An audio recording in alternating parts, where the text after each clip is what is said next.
The specific of today's hearing is to discuss the President's fiscal year 2014 education budget request, but I'm hoping the conversation will be broader than that because our students and our families are facing some very serious challenges today, and those challenges are going to get worse, not better, if we fail to act. Now, when I worked with my colleagues here on this committee to write the Senate budget that passed just a little more than 2 months ago, one of our highest priorities was investing in programs that would pay off for our country over the long term and ensuring the United States continues to lead in so many sectors for years to come. We thought it was important to protect our economic recovery and work to create jobs today, of course, and we certainly all agree we need to work together to tackle our long-term fiscal challenges. But we were also very focused on looking beyond the current crisis and making sure that we are building a strong foundation for long-term and broad-based economic growth. Because as any business owner will tell you, no matter how challenging the current environment is, you never want to cut the investments that will allow you to compete and prosper once that crisis ends. And as any farmer would tell you, no matter what happens, you never want to eat your seed corn. I've heard a lot from my Republican colleagues over the past few weeks who want to spend time now debating what our fiscal challenges are over not just the 10-year window, but for the years beyond as well. They think the 10-year window doesn't show the full scope of our challenges and want to focus on our problems decades from now. And I certainly agree we should all be working together to tackle our long-term budget challenges. They are real, and they won't go away if we just ignore them.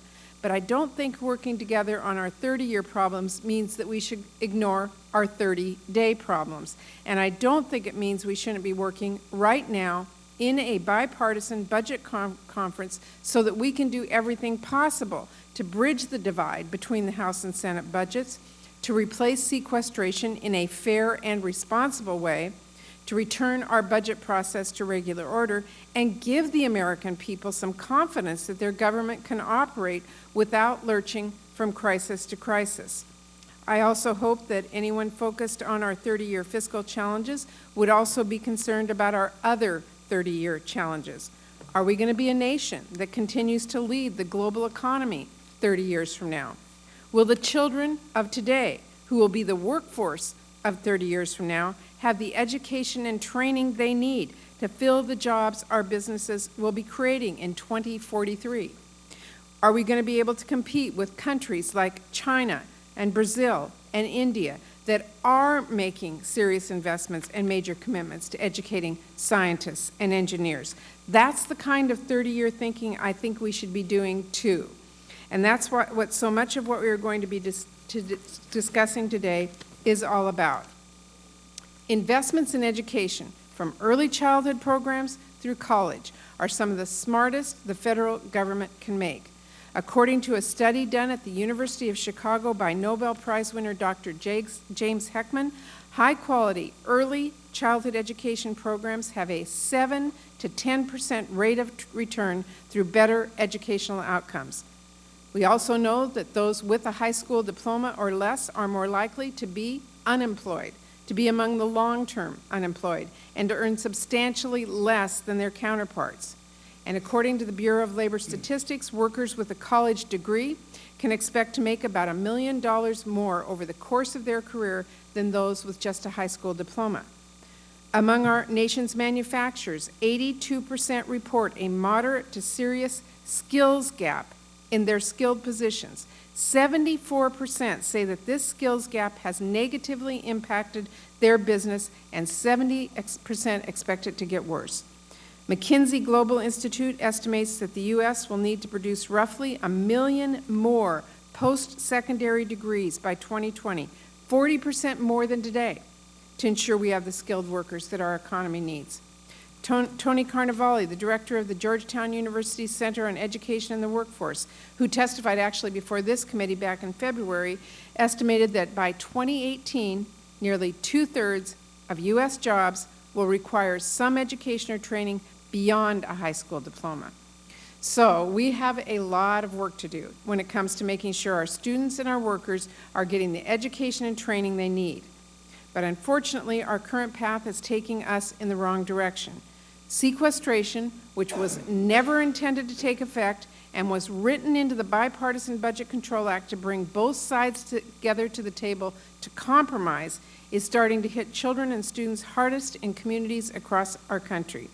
These children and students did not cause the debt and deficit challenges we are focused on addressing, but under sequestration, they bear one of the largest impacts of this cut.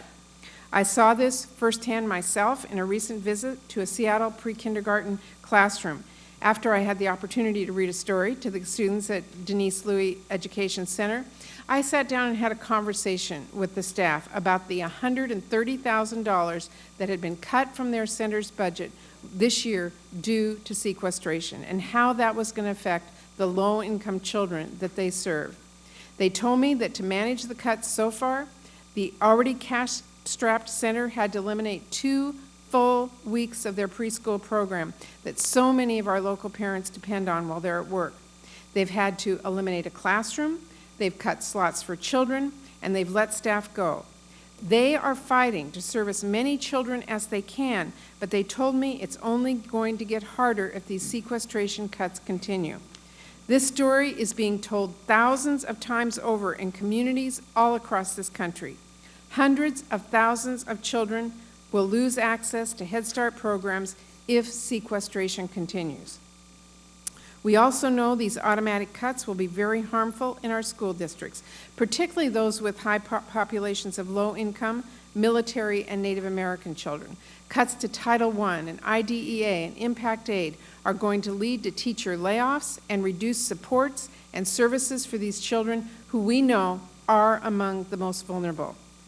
For those reasons and many more, the Senate budget fully replaces sequestration with an equal mix of responsible spending cuts and new revenue from those who can afford it the most, and it doesn't unfairly hurt the families we need to invest in. I know that the President's budget proposal replaces sequestration as well, and I'm going to keep working with Republicans and Democrats to replace those automatic cuts that hit both defense and non-defense spending in a way that doesn't place the entire burden on the backs of seniors and families. Now, the House Republican budget took a very different approach. Their budget makes no attempt to replace sequestration in a balanced or fair way. It does not call on the wealthiest Americans or biggest corporations to pay a penny more towards their fair share. And it simply ignores the BCA caps on the defense side, which would lead to another round of sequestration in fiscal year 2014 if it was ever enacted. Instead, House Republicans shift the entire burden of the cuts onto our children and our families and our communities. Their recently released spending levels for education programs came in at 18.6% below sequestration levels.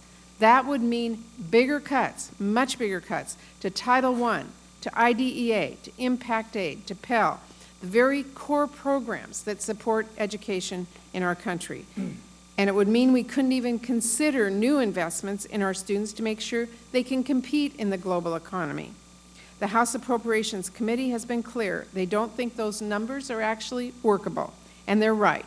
They are not. So I'm looking forward to discussing this further today, and I'm certainly going to keep fighting to make sure we are moving our students and our schools forward, not backward. And I'm also interested in hearing more about the administration's other education priorities today. Of course, ensuring access to early childhood education has been a long-standing priority of mine. So I was very heartened to hear the President speak about early learning in a State of the Union, and I was very glad to see such an emphasis on birth through 5 learning opportunities in both your budget, Secretary Duncan, as well as in the HHS budget.